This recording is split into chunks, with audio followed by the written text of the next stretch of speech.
ở nhóm chết lên trong liên này toàn nó trong cái lọc lại vô mà đâu lọc lại à con tại mọi cái với đừng là đây máu chia ra phi máu chứ còn mình đừng na cao ra đây đời lia kia hả mà con đậm vậy đó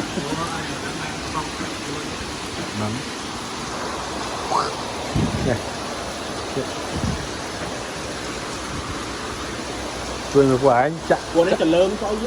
chặt nam lâu luôn cá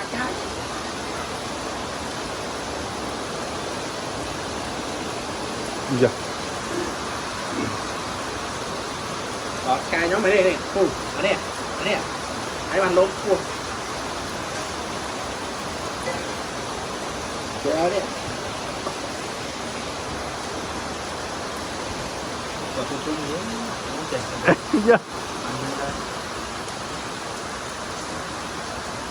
đâu tao mày làm con hốt luôn bốn tay coi mà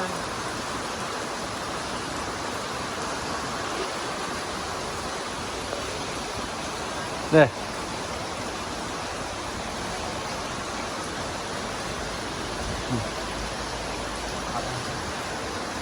canh bột ra này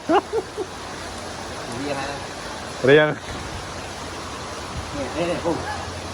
này làm chú ra đó hà to ngải này này mới chơi lang chuông nữa đại phi mấy là slow này này chứ ở đây lang chua vú ạ này hà to ngải đi đám máu được tay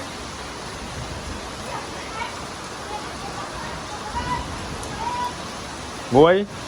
tí nè nào các bạn ăn vô muối tí nè muối tí bậy chơi của bẹ lên chua nữa